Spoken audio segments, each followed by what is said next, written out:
नमस्कार, India voice देख रहे हैं आप। मैं हूं आपके साथ आकाश सरो। चलिए बुलेटिन की शुरुआत करते हैं। गुजरात के सूरत में भारी बारिश के बाद बने बाढ़ जैसे हालात का जायजा लेने डिप्टी सीएम हर्ष संघवी प्रभावित इलाकों में पहुंचे। उन्होंने लिंबायत, डिंडोली और सारोली क्षेत्रों का दौरा कर जलभराव की स्थिति देखी और प्रभावित परिवारों से मुलाकात की। इस दौरान डिप्टी सीएम ने स्थानीय लोगों, दुकानदारों और सोसाइटी निवासियों से बातचीत कर उनकी समस्याएं सुनी। उन्होंने प्रशासनिक अधिकारियों को निर्देश दिए कि जल निकासी, सफाई व्यवस्था, बिजली आपूर्ति और स्वास्थ्य सेवाओं को प्राथमिकता के साथ दुरुस्त किया जाए। देखिए रिपोर्ट। आज मुख्यमंत्री श्री भूपेंद्र भाई पटेल ने सूरत शहर फ्लड से जो परिस्थिति पैदा हुई थी उसकी एक रिव्यू बैठक रखी थी। केंद्रीय मंत्री श्री सी आर पाटिल जी भी जुड़े थे। आज बैठक में जो निर्णय लिया गया था उसी प्रकार से आज रात तक गरवखरी एवं कैसडोल्स के लिए पूरे शहर का जो सर्वे करना था उसकी कामगिरी मोटा मोटी पूर्ण हुई है। 20% से ज़्यादा लोगों को कैसडोल्स एवं गरवखरी के लिए 6800 रुपये की मदद पहुंचाई गई है।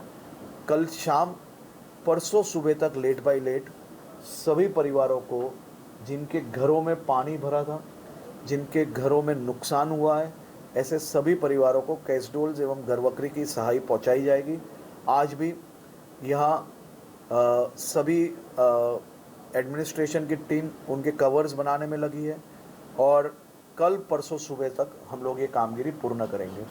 आज मीटिंग में खास तौर पे इंश्योरेंस कंपनी के पास शहर में जो लोगों का नुकसान हुआ है और जिनके पास इंश्योरेंस है वो इंश्योरेंस टाइम टू टाइम लोगों को पास करके उनको मदद कर पाए, उसके लिए कलेक्टर श्री द्वारा पहले हर 15 दिन में रिव्यू बैठक की जाएगी। उनकी एक ऑनलाइन डैशबोर्ड भी बनाया गया है जिसमें लोग जो इंश्योरेंस कंपनी में अपील कर रहे हैं वो डैशबोर्ड पे भी डालेंगे।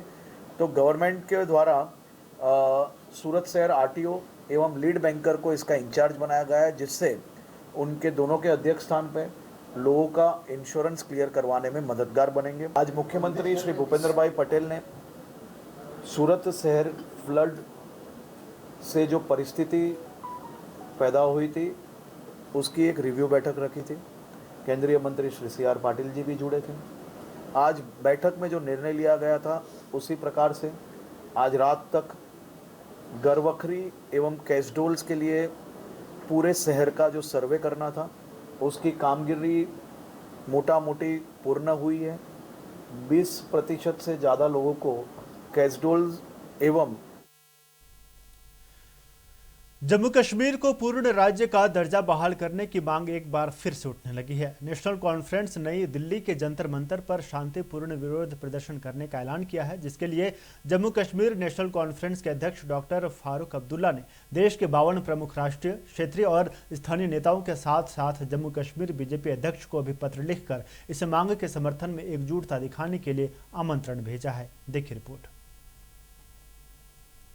राज्य का दर्जा बहाल करने की मांग को लेकर नेशनल कॉन्फ्रेंस ने नई दिल्ली के जंतर मंतर पर शांतिपूर्ण विरोध प्रदर्शन करने का ऐलान किया है। नेशनल कॉन्फ्रेंस के अध्यक्ष डॉक्टर फारूक अब्दुल्ला ने देश के 52 प्रमुख राष्ट्रीय, क्षेत्रीय और स्थानीय नेताओं के साथ साथ जम्मू कश्मीर बीजेपी अध्यक्ष को भी पत्र लिखकर इस मांग के समर्थन में एकजुटता दिखाने के लिए आमंत्रण भेजा है। देश का ताज कहे जाने वाले जम्मू कश्मीर को अब पूर्ण राज्य का दर्जा दिलाने के लिए अब्दुल्ला ने बिगुल फूंक दिया है।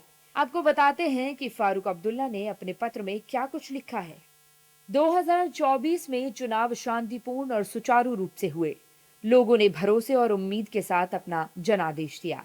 अब जम्मू कश्मीर के मुख्यमंत्री उमर अब्दुल्ला के नेतृत्व में एक चुनी हुई सरकार काम कर रही है। फिर भी राज्य का दर्जा हमें नहीं मिला है और ये अभी भी दूर की कौड़ी बना हुआ है। इसके लिए कोई स्पष्टीकरण नहीं दिया जा रहा है, कोई समय सीमा नहीं बताई गई है, बस खामोशी है। यह केवल देरी नहीं है, यह पूरी जनता की लोकतांत्रिक इच्छा का अपमान है।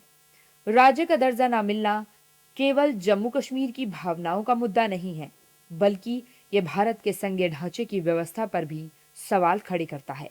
फारूक अब्दुल्ला के पत्र ने देश की सियासत को भी गरमा दिया है। बीजेपी और उसके सहयोगी दलों के नेताओं का कहना है कि राज्य को पूर्ण दर्जा दिलाने की मांग करने वाले लोग पाकिस्तान परस्त हैं। जिस दिन कश्मीर की विचारधारा देश की विचारधारा से मिल जाएगी, उस दिन पूर्ण राज्य का दर्जा भी मिल जाएगा। देखिए, फारूक अब्दुल्ला जी एक ऐसे नेता हैं, उनके पिताजी से लेकर के उनके बेटा जी तक, ये तो बीच वाले हैं, ये बराबर पाकिस्तान की बात करते, ये पैरोकार रहे अलगाववादियों को सत्ता से जोड़ने के।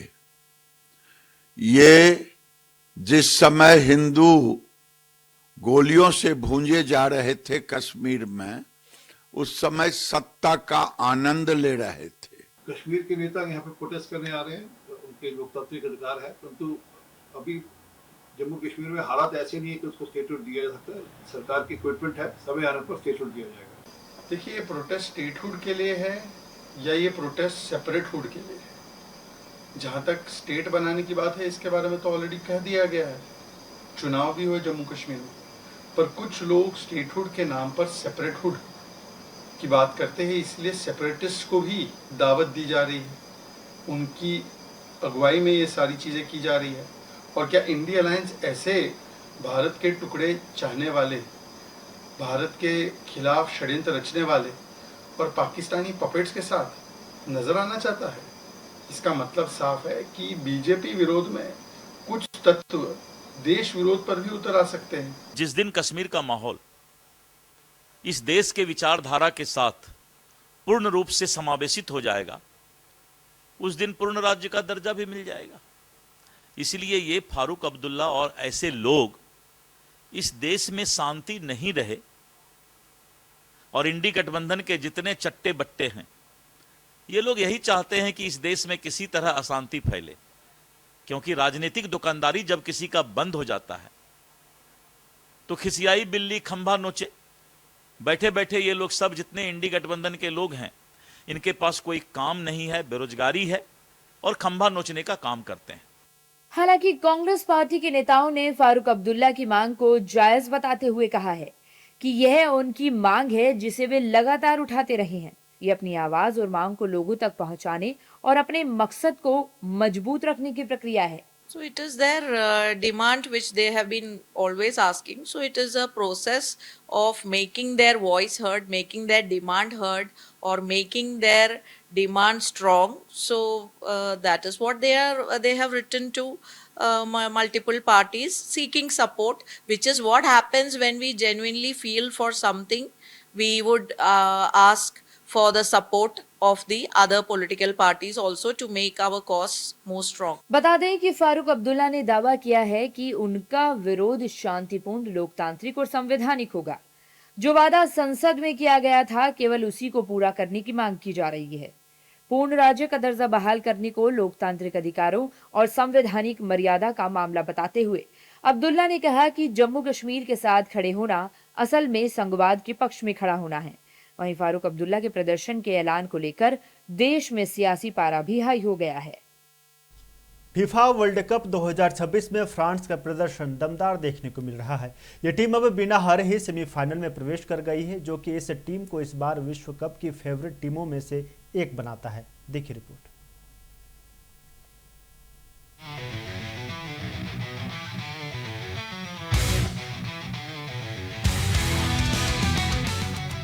फीफा वर्ल्ड कप 2026 के क्वार्टर फाइनल के मुकाबले खेले जा रहे हैं। क्वार्टर फाइनल के पहले मुकाबले में फ्रांस ने जीत हासिल कर सेमीफाइनल का टिकट हासिल कर लिया है।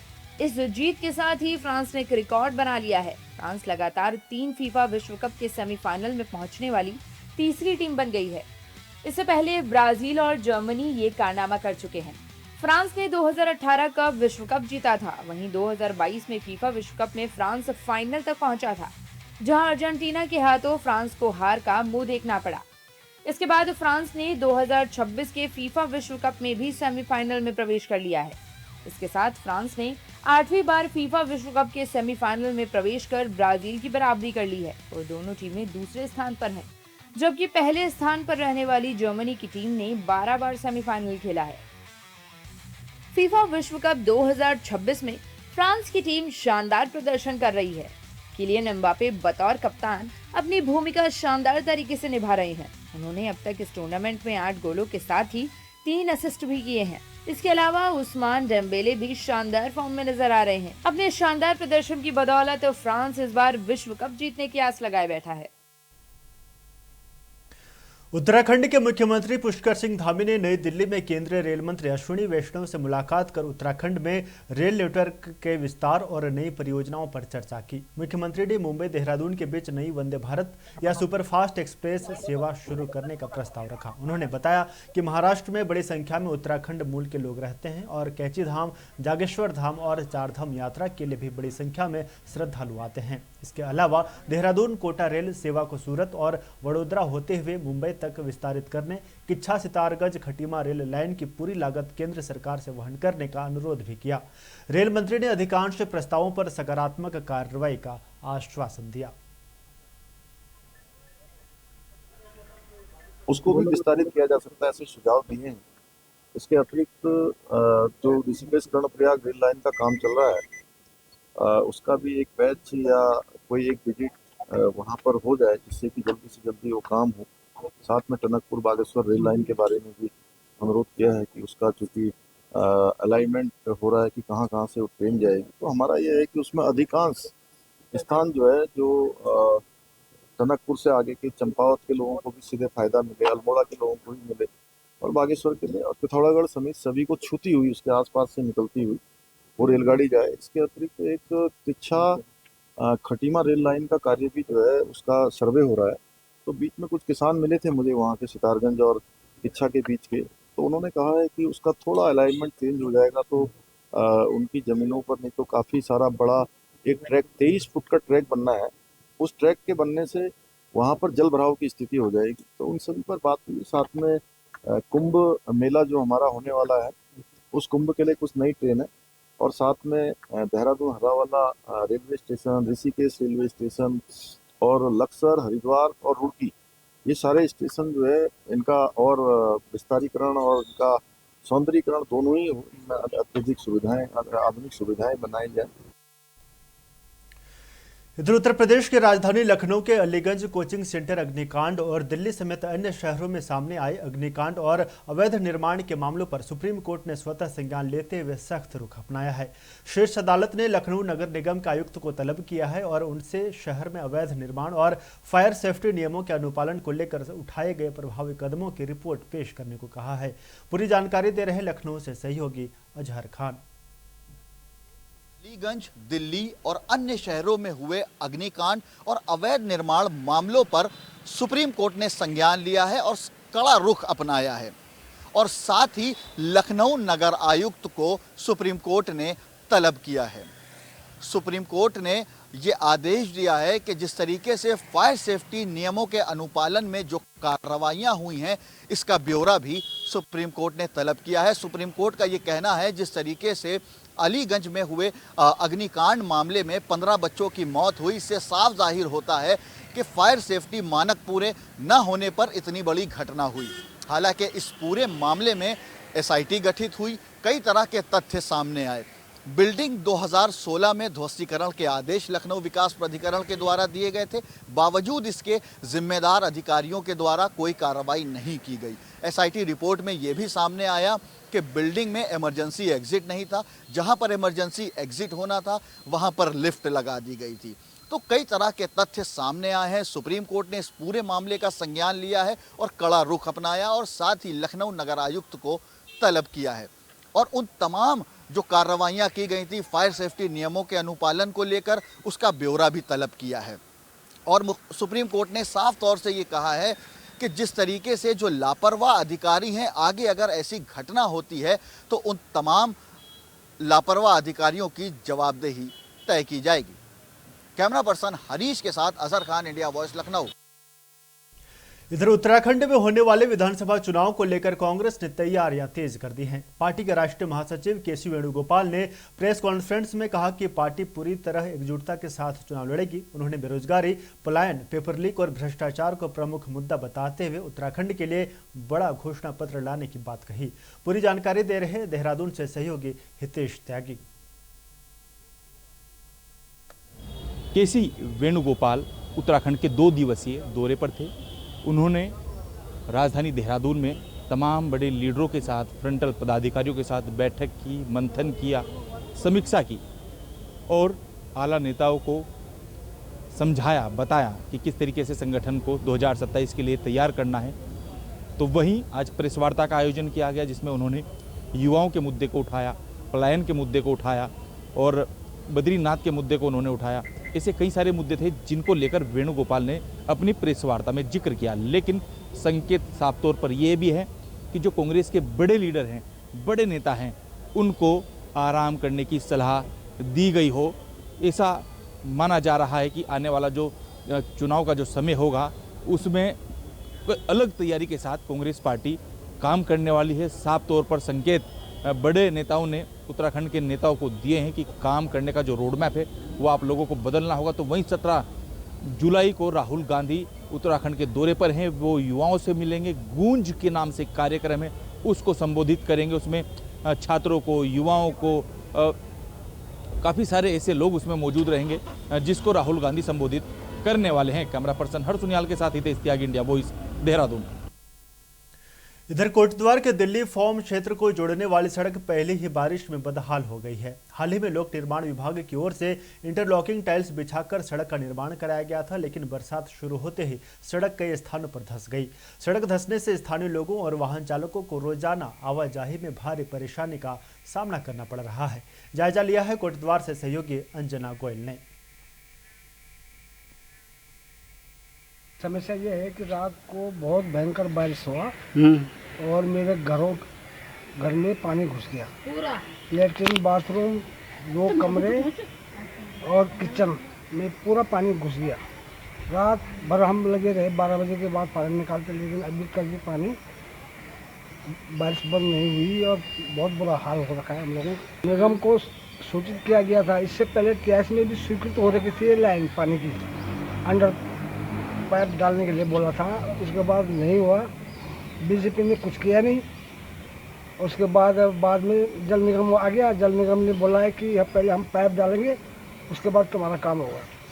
तो जल निगम ने भी लेट किया, लेट में पाइप डाला, तब तक वो हमारा जो बजट था वो लैप्स हो गया। तो अभी हम दोबारा हम आप लोगों से विनती कर रहे हैं कि हमारे यहाँ पर डाउन पाइप डाला जाए और जगह जगह पे उसके स्लिप बनाई जाए। तो फिलहाल मेरे साथ इस बुलेटिन में इतना ही। देखते रहिए इंडिया वॉइस। नमस्कार।